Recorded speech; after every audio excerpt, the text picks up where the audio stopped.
Good evening, ladies and gentlemen, and welcome to the ISC Entertainment Network. I am Ananya Biswas, and I'm here this evening with a very exciting and a very charged up topic of discussion with a very special guest.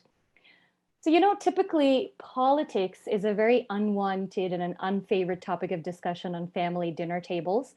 And then you add the words immigrant and woman, ooh, gets a little bit more uneasy.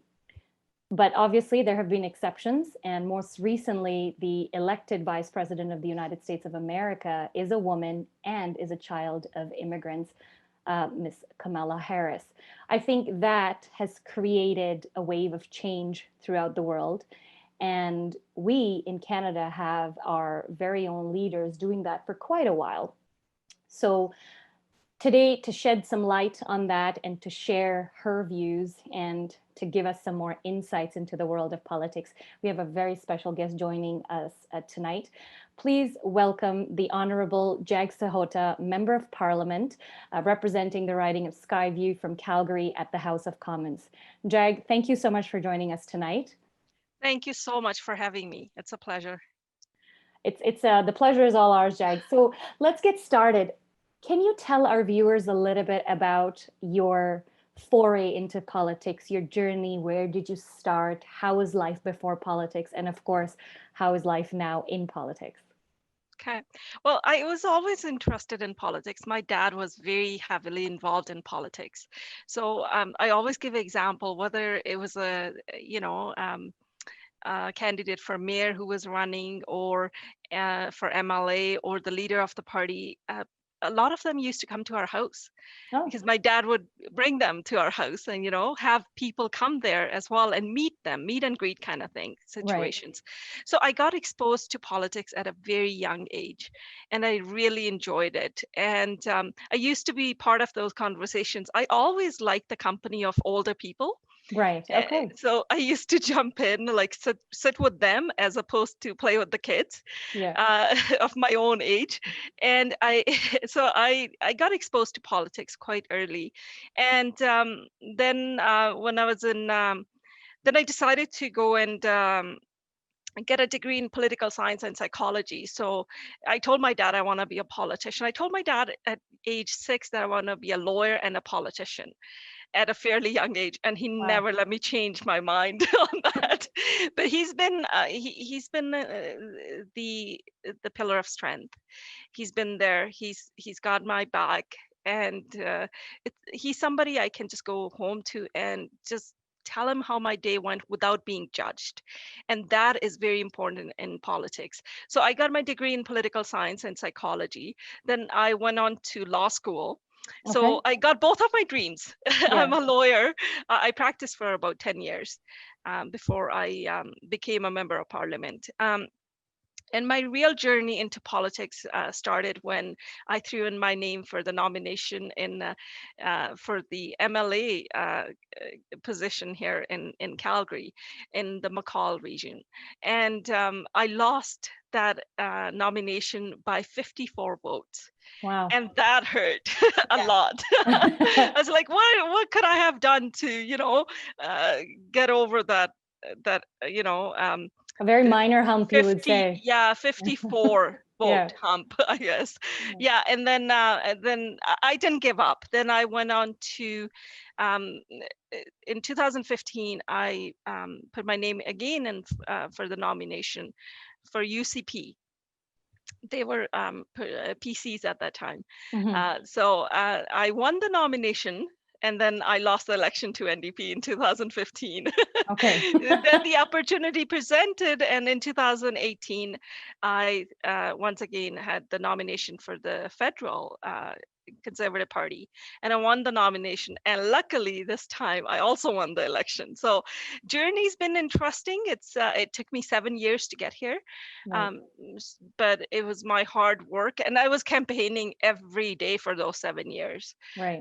You're whether y- I go to grocery store, or like just being in my office, I was campaigning. And that's how I got here. It's been an interesting year for us as new MPs. So, but the good thing is even the old MPs weren't accustomed to this, right? So So you're all like of this, right? Yeah. yeah, all of us are in this together. When we say that, Yeah. we felt it. The new MPs felt it. The old MPs, they knew better than us, but of course, it's been different for everybody. That's fantastic, Jag. It's incredible to hear that. And you mentioned here that luckily you finally won, but I think there's a lot more to do than luck, as you rightly said. It's 7 years of hard work.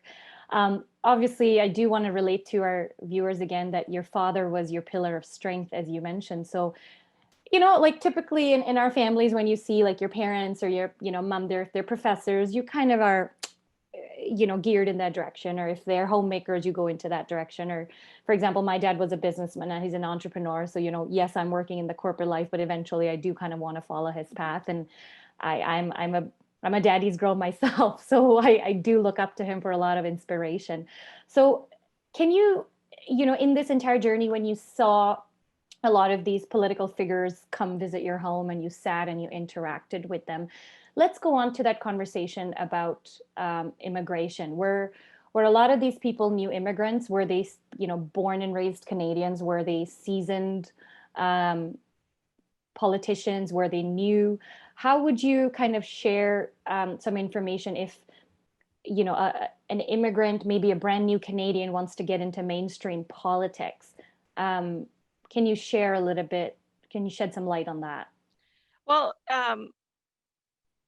when I was exposed to all these people, they were a mix of, new immigrants, immigrants who were here for a long time, or those who were involved in politics from back home, and those who weren't. Hmm.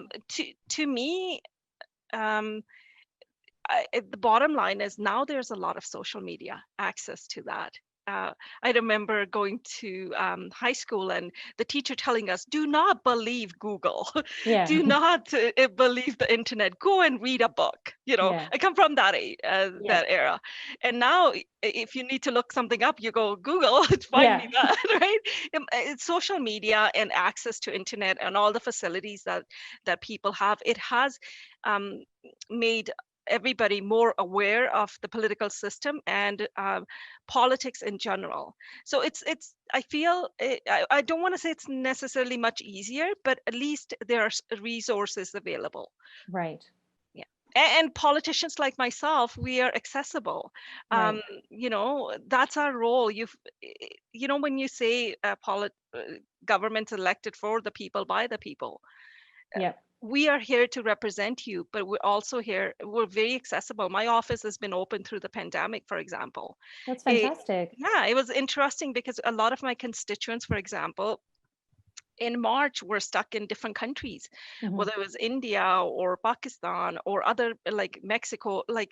Then I had to change my system. I told my staff we cannot close at 5 p.m. anymore. We need to be open as long as we need to, because we need to help our constituents. So basically, um, I used to call people in India according to their time zones, Yeah. and stay up like calling them in the middle of the night. And my family's like, "Who are you calling?" Right? Yeah. And Yeah. I'm like, "Yeah, I'm trying to get access to my constituents who are writing me emails while I'm sleeping." Right? Right. Looking for help. So um, that's kind of what I would say is like, go get help. People like myself were more than willing to help you if you're interested in politics or want to get involved. I got involved somewhere. I volunteered a lot. Yeah. What politics volunteering does for you is gives you access to a lot of opportunities Hmm. and a lot of confidence people and kids get from volunteering. I've had really a lot of girls even volunteer on my campaign as young as 10 years old. Oh, Like, wow. the only thing she would do is just go ring the doorbell. Yeah. That was her thing. And then if somebody opened the door too fast, she'd be like, "Jag, Yeah. come to the door." I don't know what to say, but eventually, like, she got so much confidence, she would stay there and say, "Hey, Jag is coming. Can you just hold the door for me?" Right? Yeah. Like, and I have had so many girls tell me, uh, before they didn't talk to anybody. Once they started campaigning, they started to learn, they started to interact with each other. It becomes a teamwork, essentially. You learn a lot of skills by Mhm. volunteering. That was one of my strengths. And, you know, I must say that early on it's a little difficult, but we as leaders need to also encourage that. And that's what I tell my staff. I'm like, let's encourage the young people and get them involved. That's amazing that you say that because, like I first introduced our discussion, that politics is, somewhat of a taboo topic, at least, especially in the South Asian families, considering the scenarios that we see back home, or, sometimes even some individuals here. So it's typically like, oh, politics, yeah, sure, you can do it in your free time, but, become a doctor, become an engineer, become this, become that. You yourself became a lawyer first, and obviously credentials are important, but at the same time, you were encouraged in your family to not look at politics negatively, but like you rightly said, as a source of growth, as a source of inspiration, as a source of, or a way to, if anything, build your public speaking skills, because you get to interact with so many people on the daily, right? So tell us, like, I know you briefly mentioned about little girls coming to you, which is incredible to hear, because you are a sort of a poster child of, a woman being successful in politics, especially in, in the nearby Calgary ridings, as well as in the city itself. Um, what would you say is, maybe in your experience, what would you say is still holding few people back to go beyond the volunteering stage, or beyond, or, taking it a little bit more seriously as a career option? Okay. Well, I'm going to address it in two ways, this question, and also comment on the fact that in my house, for example, we did not have negative discussions about politics, like you said. Mhm. I would watch uh, like the news channels 3 or 4 times. The same news is playing, but Yeah, just a different news anchor. I'd sit there and watch it and then debate it with my dad. yeah. We would pick sides, and he'd if I picked yay, he'll pick nay, just to encourage that discussion. I think there is a lot of discussion happening these days. Kids are more aware. I had a Zoom call in October. I think October 11th is the Girl Child Day. I gave a shout out to everybody. Like, I basically put it on my Facebook and say, hey, girls, join me. And young girls, 13, 14-year old, they are very aware of what's happening right and what's happening wrong. So I can't say anymore. Maybe my generation was like more about taboo.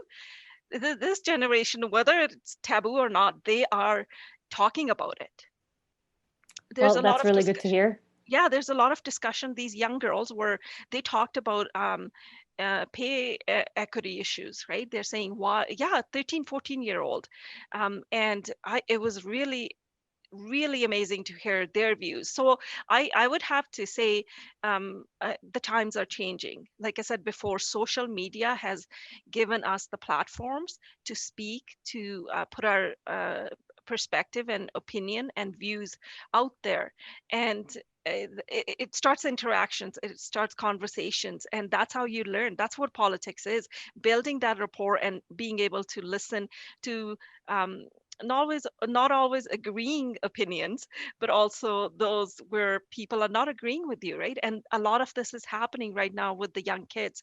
I'm really excited about that, because I think it might not be very long before um, it will become a positive topic to talk about. Kids are bringing those kids who were, for example, volunteering with me.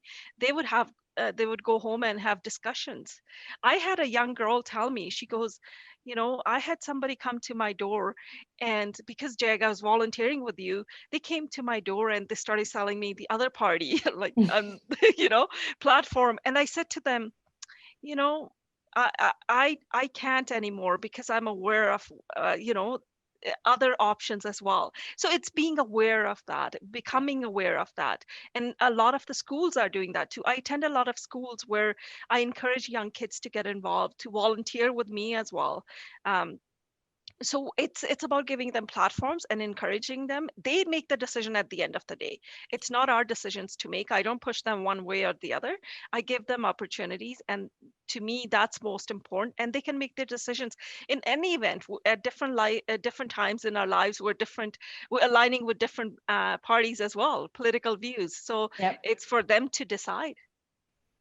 That's excellent to hear. And, like you said, awareness is the biggest outcome of all your hard work, your community campaigning, and that's incredible to hear.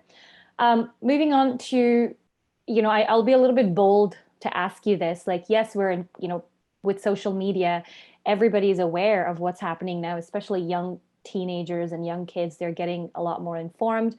And with social media, there's a lot of information thrown at us in terms of content, some legitimate, some not so much. So it's very easy to form opinions also based on some illegitimate sources. And that's why the whole push of, verify it, verify this, verify that.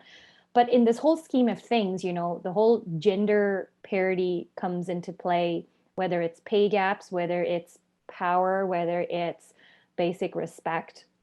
So if I'm bold enough to ask you this, from what you're seeing at the House of Commons or in your, overall political life, do female politicians have to work twice as hard or 1.5 as hard as their male counterparts? Or do you see a difference when it comes to the working culture or rewards or acceptance or, your overall in your overall workspace? I didn't feel it. Maybe I never had the full normal year. I had like 20 days of regular parliament, but then I've interacted with my male colleagues.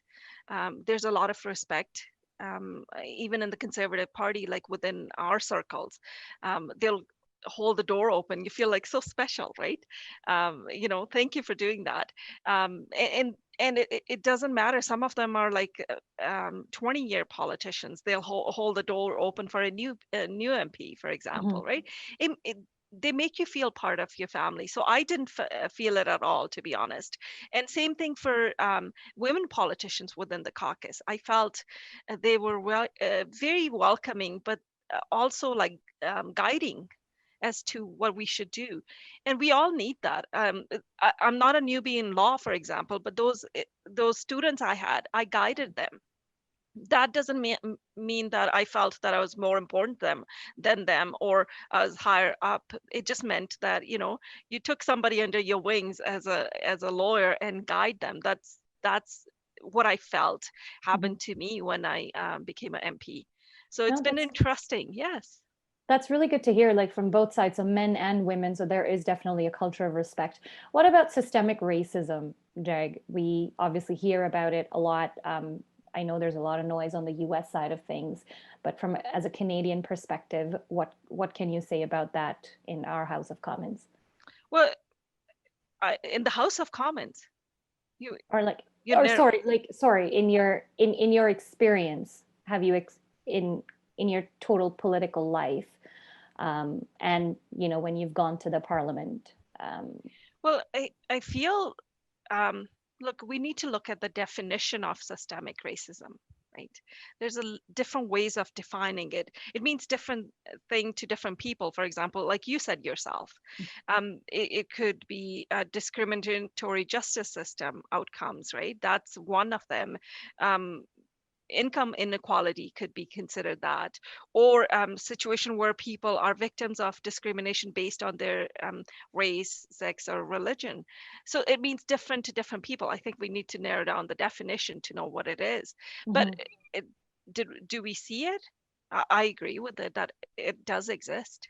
Okay. But I think we also, as a society, um, like gender inequality exists too, but we're working on it. We've been working on it for the last 50 plus years. I did a recent speech on the Royal Commission on the Status of Women that was done 50 years ago. We're still working towards making it a equal playing field for women, right? So I kind of say this to young kids. I said, I hope one day you can take it for granted that you're all equal, boys and girls. Like take it for granted in a positive way, that nobody has to think that they're not equal. based Right. on that. So we're working as a society, we need to continue to work towards equality. And I don't believe in any of that. I believe in equality, giving each person the respect Mhm. and that they need and deserve. I appreciate the candor there, Jack, because I do know that, with it is a hotly debated topic, especially with what we see happening to our neighbors down in the South. So I appreciate you bringing it to light that yes, it is something that exists, but it is also something that is being worked on by hardworking politicians like yourself. Um, Moving on from these, I guess it's on the same line, but there is also chatter of nepotism or favoritism in the political world. And if I may be so bold to ask you, you obviously got the inspiration from your dad. um, where does that stand? What have you experienced that personally? Have you experienced it happen to somebody? Or um, do you think that as a very successful politician in now being part of, you're an MP, um, what role has your dad played, and up to how far? At the end of the day, my dad also played a role in me getting my law degree, but I was the one doing the exams. You know what I mean? Um, Yes. uh, so it's the encouragement. Like I said, it's going home and being myself and not have any judgment. For example, that is what my dad's role is and has been. I was the one knocking doors. I'm so proud to say I knocked on 46,000 homes. That's what, like, I'm so proud to talk about that all the time. I Yeah. used to remember exactly to the door numbers, 800 to 26 or something. I forgot now. but family plays a role in keeping you grounded as well. I can go to him and say, this is what happened to me. He'll be encouraging, but if I'm wrong, he'll tell me that. And that is very important. I've said it to my staff as well. I said to my staff, I said, look, I want you to be honest with me and tell me. I might not like it immediately, but I'm also a sensible person. I will come back to you and say, yeah, you know, it was, I was wrong. I sometimes, like, I have this thing. If I've done something wrong, I cannot sleep at night. And Yeah. the next morning, the very next morning, I will go to that person, apologize, and move on. That is very a quality that I cherish, to be honest, because that means I realize if I've done something wrong, And and that's and that's a strange quality, for you to be so candid about, because typically, the world perception is that politicians are really stuck up and they're not very approachable or accessible, like you mentioned before. So I'm glad that we're having this conversation so that we can really kind of show, the real side of, the Honorable Jag Sahota. Like she's this big politician, but at the end of the day, she's a human being. yes, So and that's the reality, actually.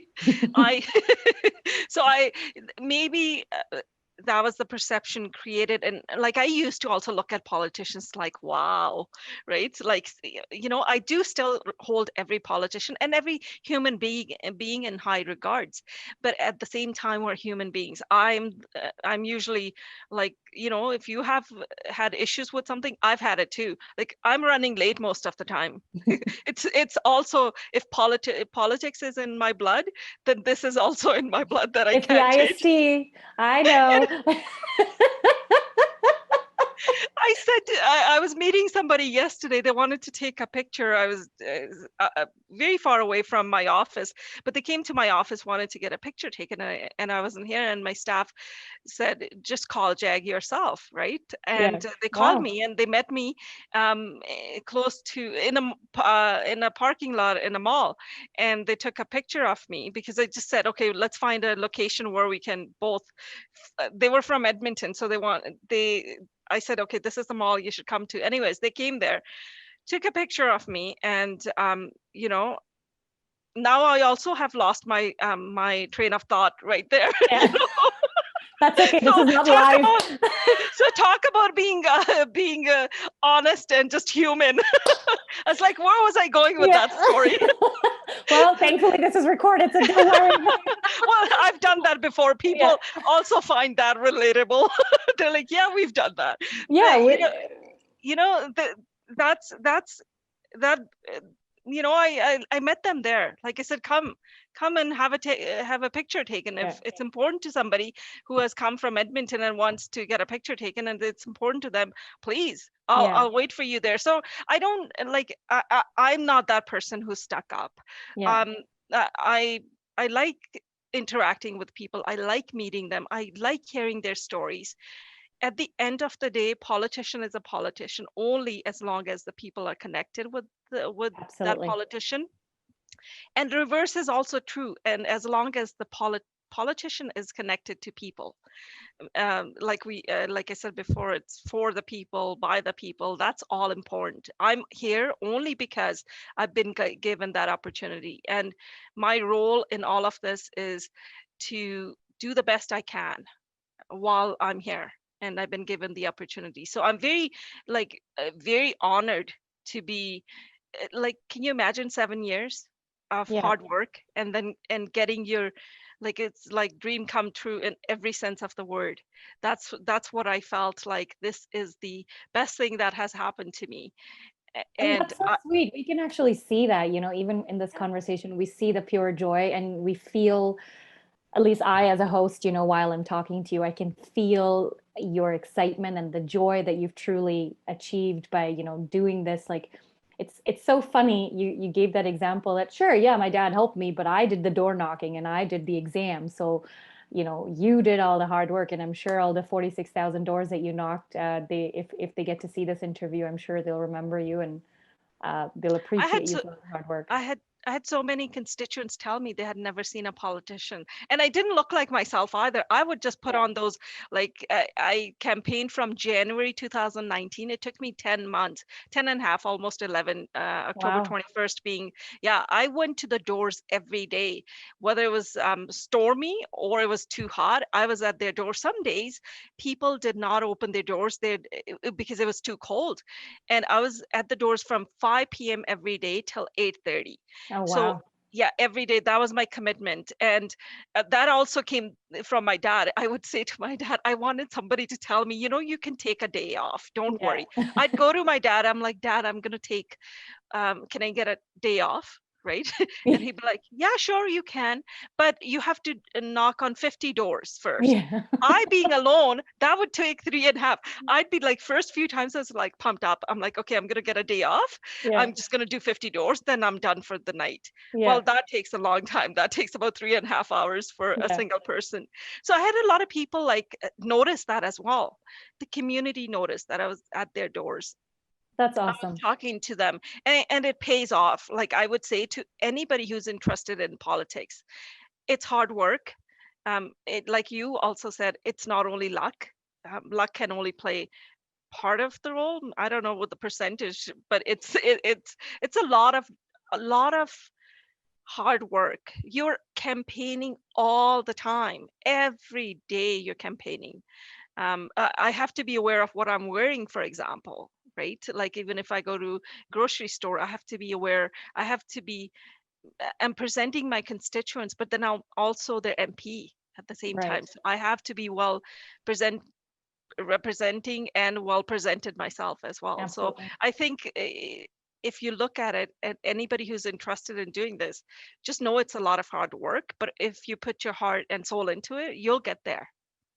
That's excellent to hear because obviously, like you said, you are representing the people, but as a leader, you are held to a higher standard, right? So you constantly have to keep up with your promises, make sure that those 46,000 doors that you knocked on continuously have their faith in you. So we appreciate all the hard work you do day in and day out. Moving on to the next segment here. COVID-19, the trendiest topic of the year, changing everybody's lives, especially with the second lockdown. So let's chat a little bit about that. What are your thoughts on the incumbent government's response to this deadly disease? Do you think they've done a satisfactory job? Do you think it could have been done better? What could you have done better? What could your party would have done better if you were in charge? Yeah. Well, I want to be clear first that it wasn't just the Liberal government that um, it was all parties coming together basically and making sure that Canadians were taken care of. So our party, for example, cooperated on every uh, legislation that was rolled out. Yeah, because it's a minority government right now, so they needed the support of the parties, and we wanted to make sure that we were helping Canadians with where they needed the help. But we also played our role as opposition, official opposition, and we pointed out to a lot of deficiencies, for example, that the programs had. So I want people to know when it came to Canadians and when this pandemic hit, we all forgot the partisan politics and we became focused on how we can help Canadians. And that was apparent in most programs, for example, whether it was the wage subsidy or it was the CERB program or anything else that was rolled out to help Canadians. It was unity of all the parties that made sure that the programs came out. But Mhm.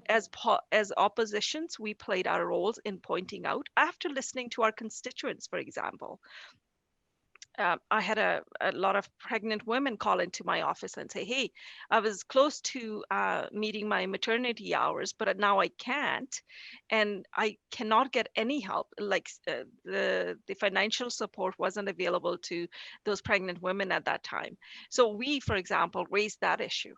Right, we raised the issue with uh, the wage subsidy as well. We encouraged the government to make it the government initially was focusing on making it 10%, and we pushed for 75, for example, as opposition Wow. parties.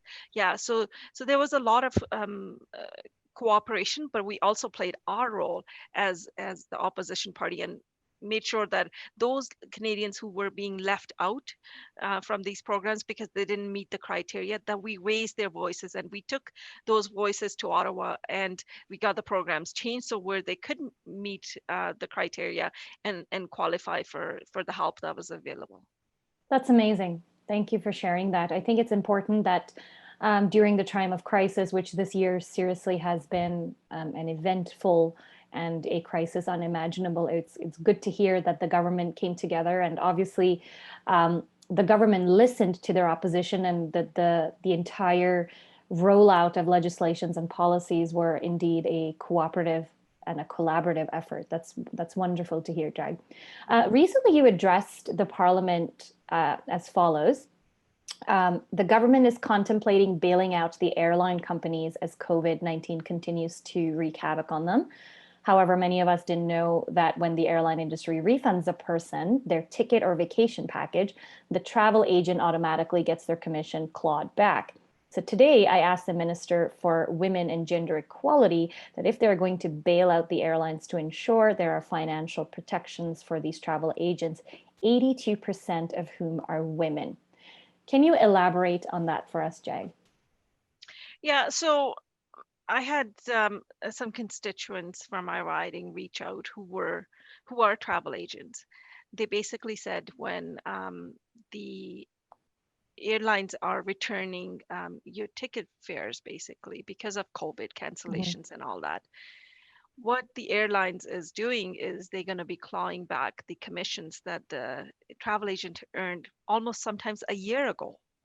So so something that they worked on last year in December, they would have been paid or they have been paid. But now when the return is happening to the client, they're not against the returns back to the client. They're basically saying any bailout that happens from the government should include uh, them as well.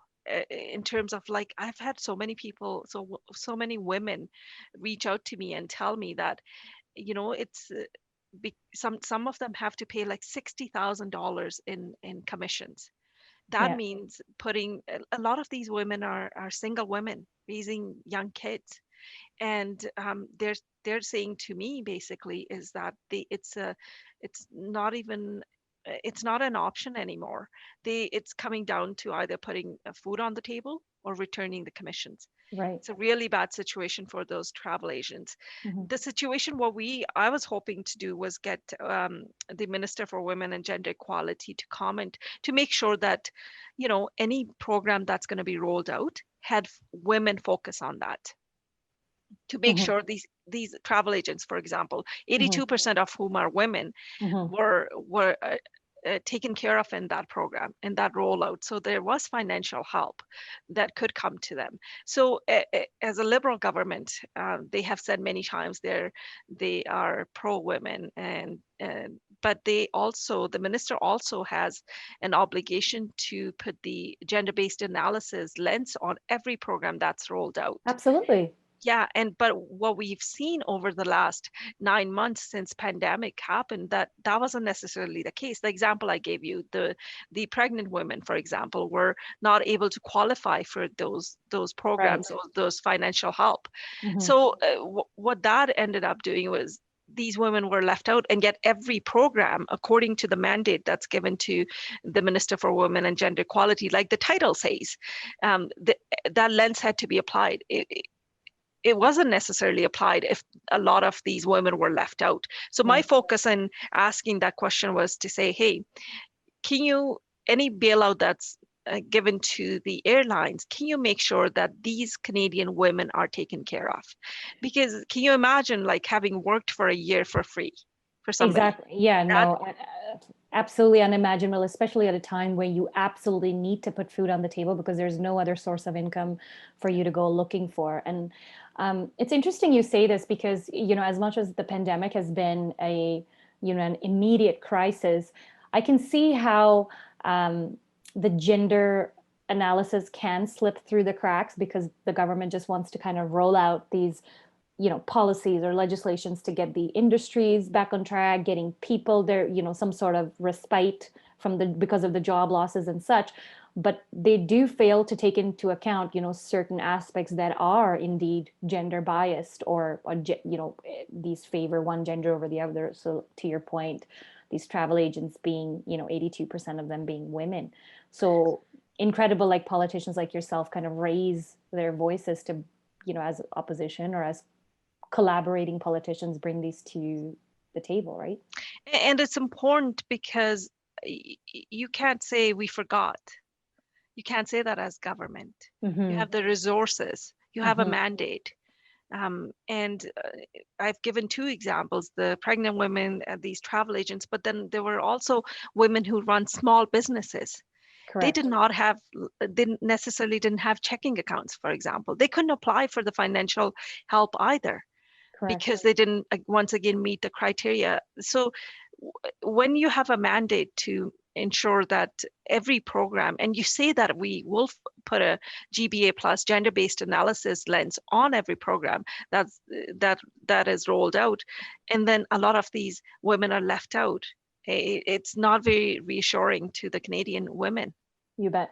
So then what is the status right now, Jag, Uh, about on for example, the airline bailout program? Do you think that the voices were heard and there has been progress? Because I know it's still very volatile and things are changing on the daily. Um, can you tell us what is currently happening? Well, we don't have a house, we don't have the parliament sitting right now. There's the winter break, but I did ask a question subsequent to the question you have pointed out here, asking to once again, the Minister for Women and Gender Equality, saying, hey, um, make sure this is taken care of. I don't have an answer. I didn't get a clear answer. The answer that the minister gave is also posted on my Facebook. It's more addressed towards making sure that the like the clients are return their fares, and these airline travel agents do not have issues with that. They're very clear on that. They said, look, it doesn't matter, it matters to us that the tickets are returned, full fare is returned, and we encourage that, but we also at the same time want our $50 or $100 from that we made 6 or 9 or a year ago to be Right. coming back to us. Like, And why would the benefits go entirely to the airlines when they're bigger corporations that can have other facilities, whereas these small time travel agents don't want to lose out on their minor commission packages, so to say. Thank you for getting that point so fast, because that's essentially the focus we have in this on this file, is to make sure that, look, the airlines are big enough. If there is government bailout that's going to take place, just make sure that these women are taken care of. Right. That's what the mandate letter for this minister is, that she's going Mhm. to take care of women. She's going to make sure that gender-based analysis lens is applied, and that's what should happen. Mhm. No, that's wonderful to hear. So we're hoping for some positive change in the new year, and um, hoping that next year is a little less challenging for all of us.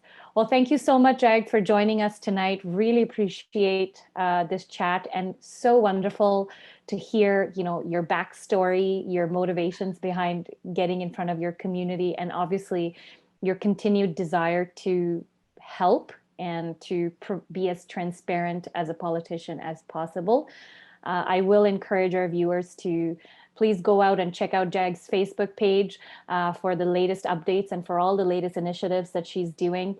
If you have little girls in your household, make sure they go volunteer so that they get firsthand experience into the lives of politicians and all that they have to do so that they can make a decision on their own. Jag, thank you again.